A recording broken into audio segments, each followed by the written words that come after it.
बहू और बुलेट। घर के बाहर फट फट फट की जोर से आवाज हुई। सीमा को लगा कि पटाखे फूट रहे हैं। वो डर के मारे घर से बाहर निकली।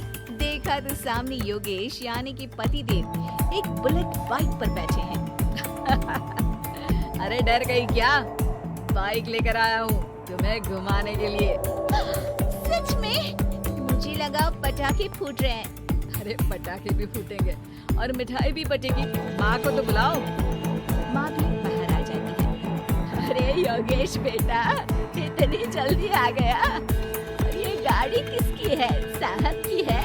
हाँ माँ, तुम्हारा बेटा साहब से कम है क्या?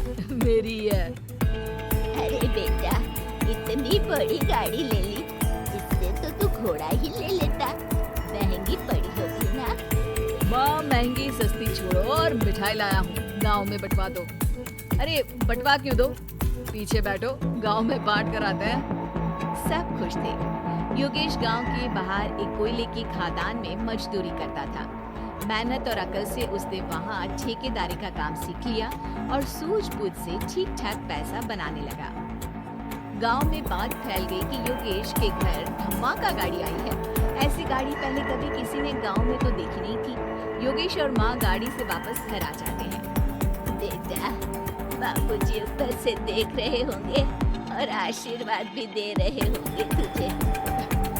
वो होते तो उनको भी घुमाता माँ। पूरे गांव में नाच नाच के मिठाई बांटते जाते। जैसे मैंने नाच नाच के बांटी थी जब वो अपने लिए एक साइकिल लेकर आए थे।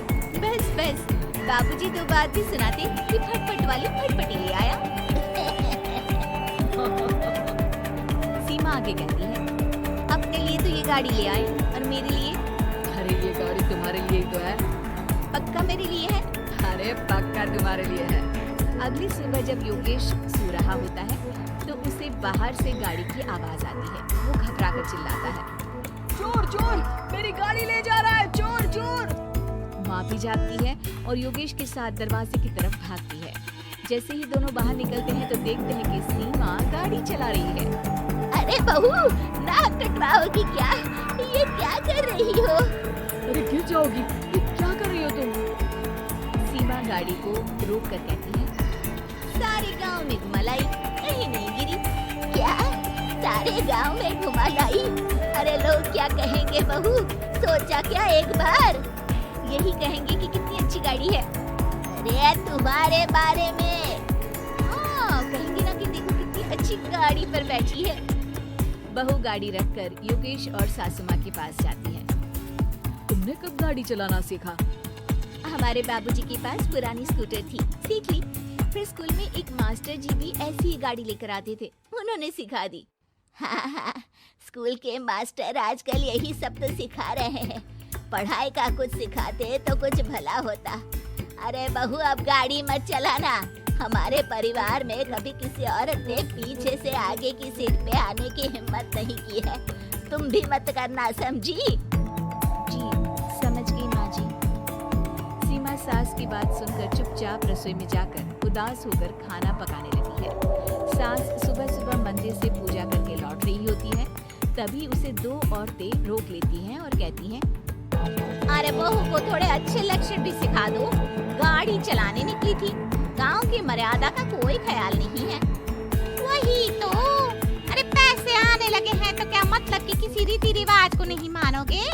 अरे समाज में रहना है तो समाज की ढंग से ही रहना पड़ता है। अरे लाज भी नहीं आई बहू को? चूल्हे चौके से निकलकर सीधे गाड़ी लेकर चौराहे चबूतरे नाप लिए, ठाट ठाट ठाट करते हुए। अरे कुछ कह देना उसे। अरे ये क्या कहेगी? बूढ़ी सास है, इनकी थोड़ी ना चलती होगी घर में। हाँ, बहू की ही चलती होगी, मर्जी भी और गाड़ी भी। सास सब सुनकर घर आती है और बहू को चिल्ला के बुलाती है। अरे नाक कटवा दी सबके सामने गाड़ी चलाकर। औरत जात गाड़ी नहीं चलाती। शहरों में तो 4 पहियों वाली गाड़ी भी चलाती है और हेलीकॉप्टर, हवाई जहाज भी। शहर में थोड़ी ना रहती हो मैडम साहिबा। आज के बाद गाड़ी से ही नहीं, यूं भी निकलना बंद तुम्हारा घर से। माँ सही कह रही है, कहीं भी जाना मैं लेके चलूंगा। आज माँ को तुम्हारे कारण कितनी बातें सुननी पड़ी।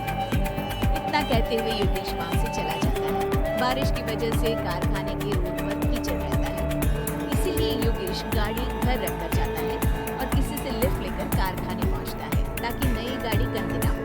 लेकिन शाम को इतनी तेज बारिश होती है कि उसे वापस आने का कोई साधन ही नहीं मिलता। बारिश बढ़ती जाती है, रात के 11 बज जाते हैं। रास्ते में एक नदी का ब्रिज है, अगर उस पर पानी आ गया तो योगेश कारखाने में ही फंस जाएगा। पूरी रात भूखे प्यासे बितानी पड़ेगी। घना अंधेरा, बिजली की कड़कड़ाहट और तेज बारिश। राजेश डर भी रहा था, ठंड से कांप भी रहा था। तभी उसे रोड से आती हुई एक रोशनी दिखती है। वो देखता है कि उसके सामने एक बाइक आकर खड़ी हुई है। वो ऊपर वाले को धन्यवाद देकर उस बाइक वाले आदमी की तरफ बढ़ता है, पर पास जाकर देखता है तो भौंचक्का रह जाता है। सीमा, तुम यहाँ इतनी बारिश में गाड़ी पर? पहले बैठो तो, नदी ब्रिज पे आ जाएगी तो जाना मुश्किल हो जाएगा। योगेश गाड़ी के पीछे बैठता है। सीमा गाड़ी चला रही है। मैंने तो तुमको पहचाना ही नहीं। गाड़ी की आवाज तो पहचानी होगी ना। अरे पर मुझे नहीं पता था कि तुम आओगी। अच्छा किया कि तुम आ गई। माँ नहीं आने दे रही थी, पर हमेशा पति पत्नी की रक्षा थोड़ी ना करेगा, पत्नी को भी तो करनी चाहिए। योगेश को सुबह अपने किए पर पछतावा होता है। उसकी आंख में आंसू आ गए जो बारिश की बूंदों में बह गए थे। उसके बाद सीमा को सास दे और योगेश ने खुशी खुशी समाज की सीमा लांघने की मंजूरी दे दी। अब वो जहाँ भी जाती फट फट फट गाड़ी पे ही जाती।